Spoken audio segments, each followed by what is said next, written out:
Hello everybody, today on Minnesota Fats, we're going to make about 8 pounds of fudge.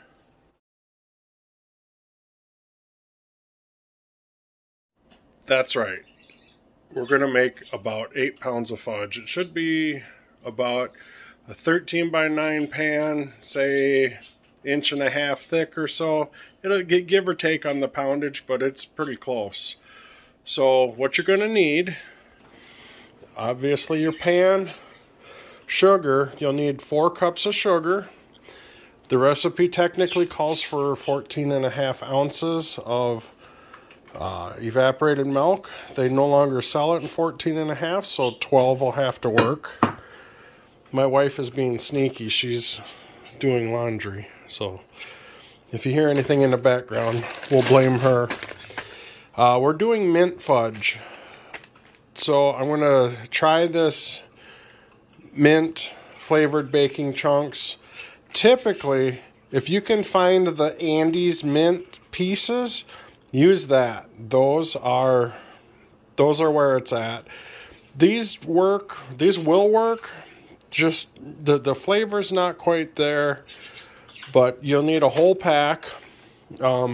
2 sticks of butter, whether you use salted or unsalted, I have not noticed any difference. Whether you use brand name or not, again, no difference.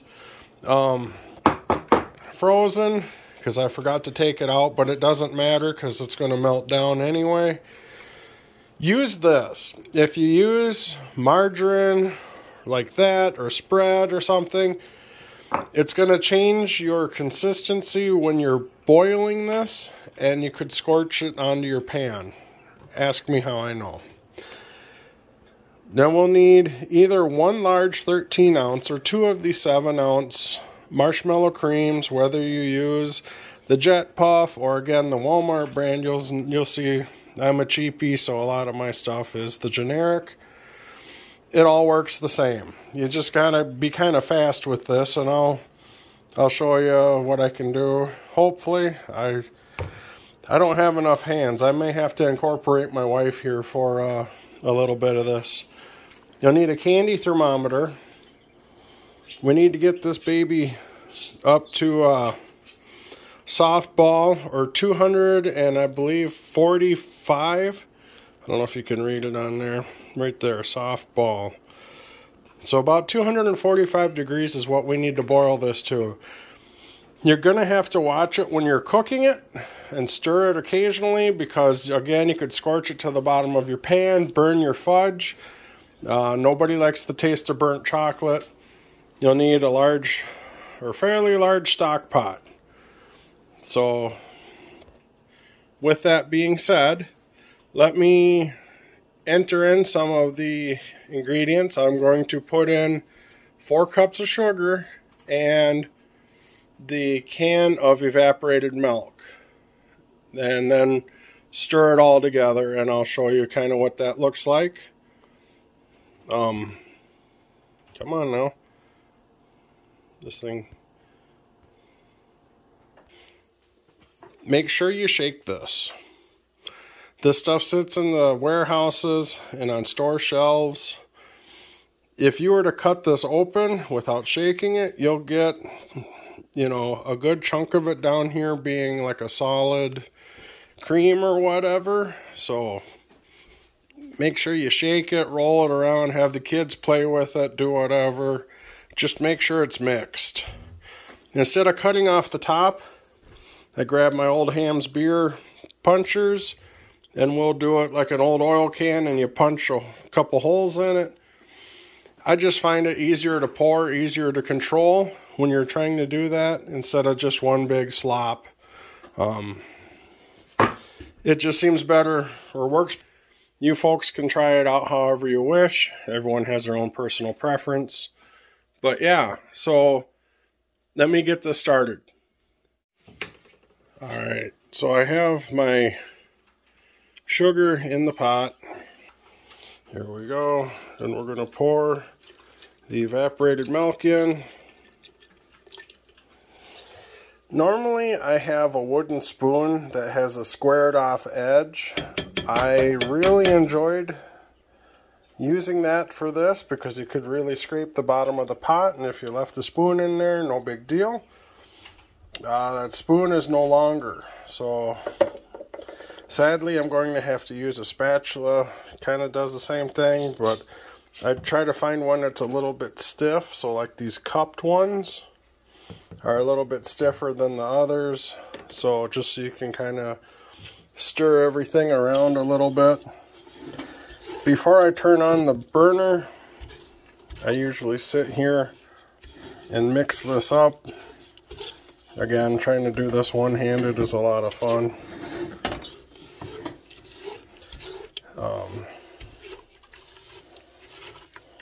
You can kind of see, eventually it'll all turn into a bit of a slurry, which is what you want. You do not want to put your burner on and then add this stuff. Sugar will, even though it's crystallized right now, it will really crystallize and burn and scorch the bottom of your pan. You don't want that. Cleaning that off sucks. And it really changes how everything tastes.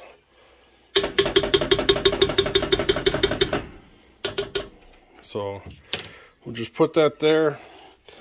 Like I say, you need to, come on now. You need to get this thing up to 236 degrees, which is softball. So I love cooking with gas. I don't know what you guys prefer. It's a process. I have it on my Power Boost burner. I normally don't put this thing on Lucifer. We just turn this thing down a little bit. It takes a little bit longer, but it's better to kind of slow cook and bring this up to a boil without just like an instant burn. While this is starting to come up to temp, that's when I take my time here and I'll add my butter, especially because it's frozen. If you're bringing it up to temp real fast, this is a lot of fun on doing this. If you're trying to bring it up to temp real fast, because if you're in a hurry, take a knife and cut this butter up. It'll just melt in faster.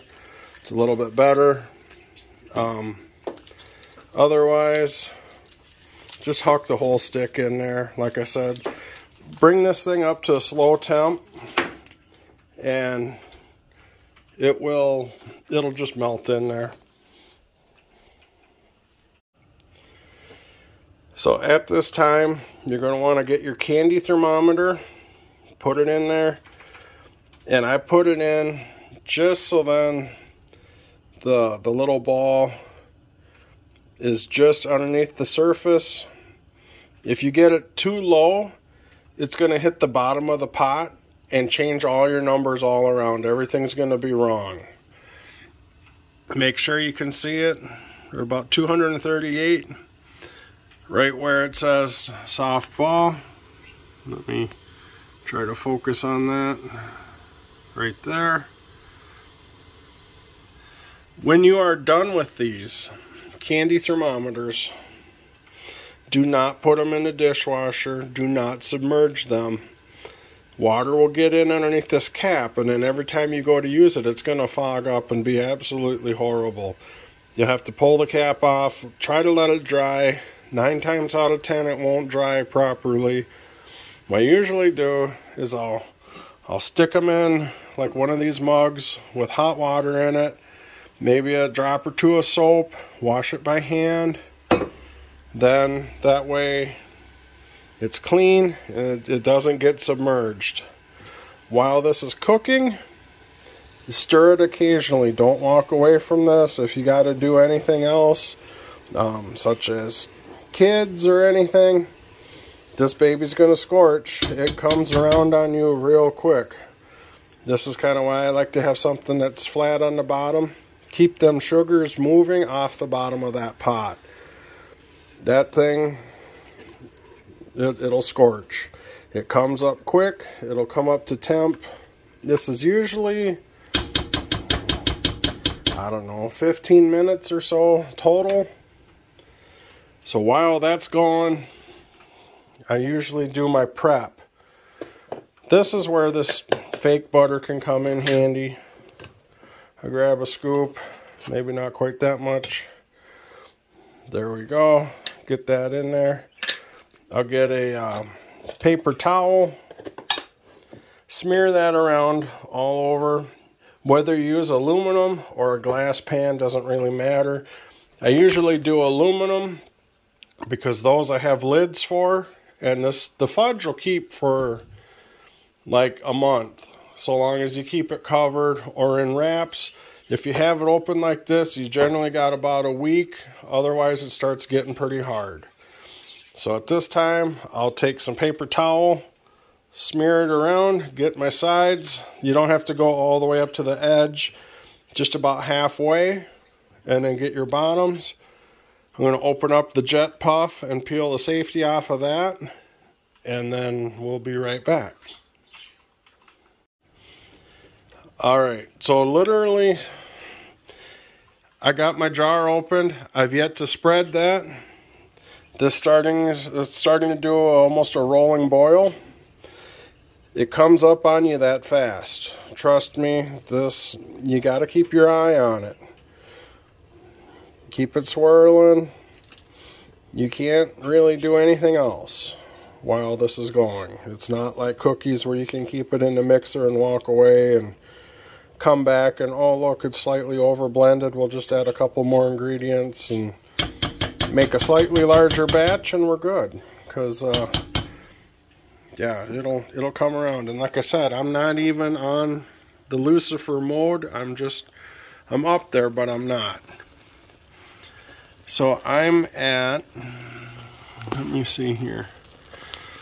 Probably can't see it. Oh, maybe you can. I'm at about 100 degrees. And like I said, it's going to come around quick. Also, if I use like the cheaper mint stuff, I grab up a little mint extract. A dab will do, because you'll see when I go to add this, it's actually going to make it boil more. So I'll put you down one more time, smear my butter, give this a couple more stirs, and then we'll be right back. Alright, so just like that, I got my pan buttered. And when I said it was at 100 degrees, I was wrong. I was looking at the wrong side. It is technically, a little steamy. Where are we at? There we go. It was a little over 200, so about 225. So in a few more minutes here, we're going to be ready, and this is where speed counts. I'm going to holler for my wonderful wife to come in here and hold the camera.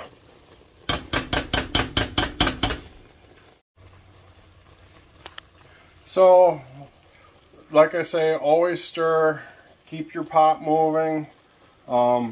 You may want something like Ov gloves. I love the Ov glove to grab this to pour it into our pan over there.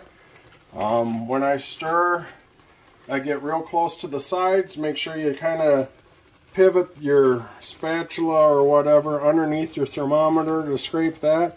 Even with this, you can see it's starting to get a darker brown. Means our sugar is really starting to crystallize. Things are starting to set. As you can see inside here, it's turning more of a brown, which is that sugar again. It's cooking, and it will scorch, it'll burn, and like I said, things are going to taste a little off. So keep it moving. We're at, I gotta bump my head in here. We're about 200 and maybe 32, so a few more degrees, and then we'll get it down there to that soft ball stage. This is kind of the important part where you gotta stir it, but eyeball that temp. Again, a lot of people are like, well, if you don't stir it, it comes up to temp quicker. Well, yes, but we're already starting to get close to scorching. So it's kind of a balance in between. You keep stirring, do you not? So I usually stir it, give it about 30-45 seconds, and then I will start stirring again. Like I said, it's trial and error. My mom and I used to do this for several years. This is an old recipe that she has had for a long time. I've made some modifications to it. Hers was always chocolate. There's special chocolate you should use. Hershey's gets runny and it doesn't set as good. Nestle, I try not to use Nestle chips at all unless I'm making cookies, because they're not made to melt really. They're true to their form. So doing stuff like this is almost a nightmare because everything will come out chunky. If you get the blue bag, the Ghirardelli, however you say it, the blue bag of the chips, I usually get the blue ones because they're the milk chocolate. I prefer milk chocolate over dark chocolate. They melt up beautifully. They don't get really chunky. So see, now my scorching is turning down even though the temp is coming up. You keep it moving and you're going to get less and less. So once it gets up to 236, scorching sets on really fast. We're talking within about 2 degrees of 236. If you get up to 240, don't even add your chips. You pour the thing out, because you're not coming back. You're not going to be able to save it. You'll see as soon as it gets to 236 when I start. Oh, here it goes. So now look inside of here. I'll start stirring, and then when I stop, you'll start seeing these chunks of brown. That's it scorching, so let me check temp, because we're probably right at temp. We are. So when we're at temp, you're supposed to off the heat. I usually turn it down to low. Add in your entire bag of chips. Start stirring. Keep that stuff moving off the bottom. I usually take this out, put that in my cup, grab up the marshmallows. Like I said, you got to keep going, so you got to keep going fast. Get rid of this thing as quickly as you can.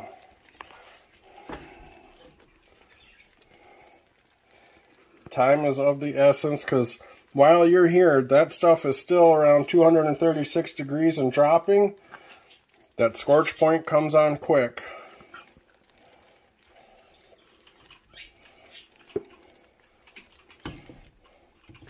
I swear if they'd make this into like a squeezable tube or something like that, it would be a lot easier. Get out as much as you can. If you don't get it all, that's fine. Put that down there.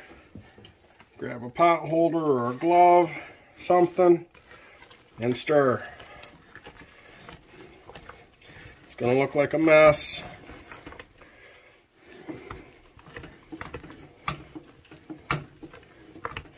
She's getting my UV gloves ready because she knows it's going to be time to pour soon. I did not add this. Like I said, just a little splash will do. I don't know if you can hear that hissing. That's that mint extract trying to burn off on there.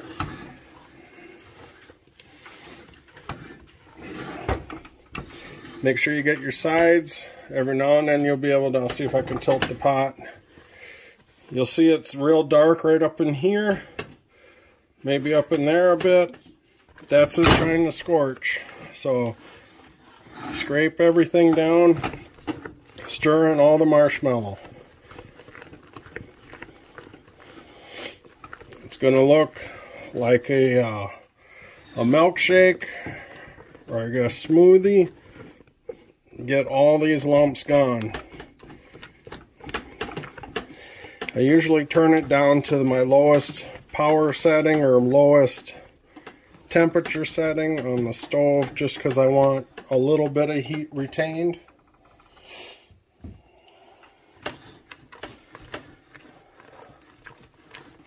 If you pour it now, it's just going to be kind of lumpy because you don't have all the marshmallow mixed in there.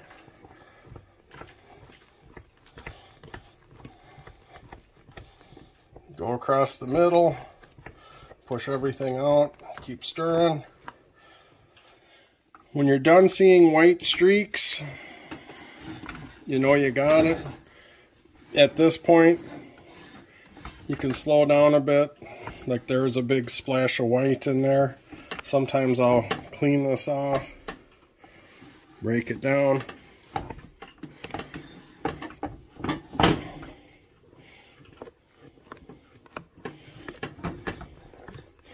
That's looking pretty good. There's not much, if any, little chunks of blackness, all these little black dots.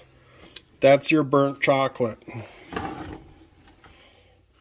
You want as little of that as possible because it will definitely change the taste of everything. So now,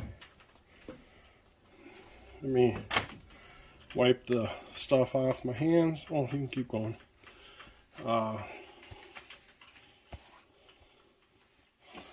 So now I'm going to glove up. One will work. And then we go over here. And like I said, this is about 8 pounds.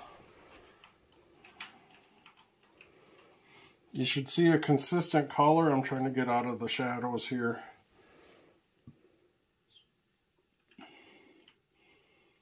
If there's any big chunks, that's usually your marshmallow foam that didn't get mixed in.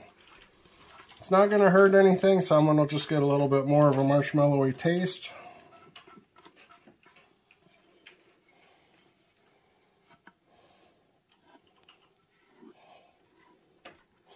This is where you'll really notice any burnt chocolate is at the very end because it's at the bottom of the pot.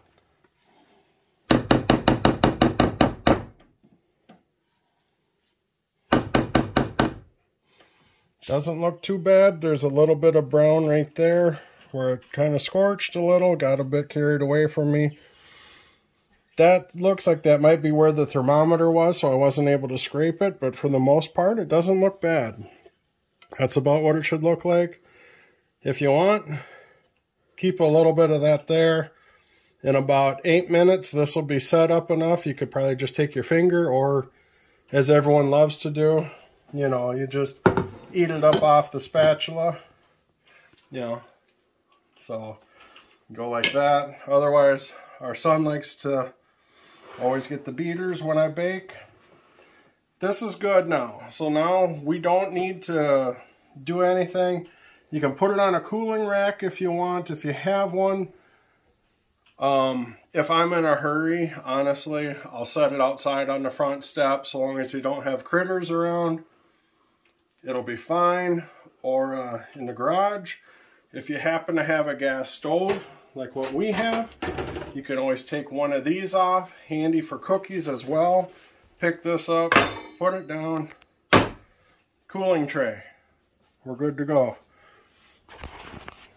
Let me flop this around. Thank you, my love. And so yeah, so what we'll do is get this thing cooling. Word of caution. So Mom had a electric stove with the little coil burners. Dad was making this at one point. I believe it was this with old enamel pots instead of aluminum pots. Actually got it hot enough to where the enamel came off and stuck to the burner. So once you get up to them 200, 250 close degrees, that's a lot of heat. You're going to burn and almost melt stuff. I've never done this on a glass top. That's tempered glass. It should hold up to the heat. I mean, that's what it's designed for. I've never tried it though, so word of caution. Let's look at our fudge. You can see the nice little pour ripples. It's already setting up pretty decent. Like I said, we threw a little cooling rack underneath it. I also like the aluminum pans. They just tend to disperse the heat a little bit better. If you want to cut this into like your little quarter-sized chunks, best thing to use, pizza cutter. Put it in there, buzz it around, buzz it the other way. You may have to tidy up your corners with a butter knife, but for the most part, this stuff should melt in your mouth and stay fairly soft. Everything in here looks like it already set up pretty much.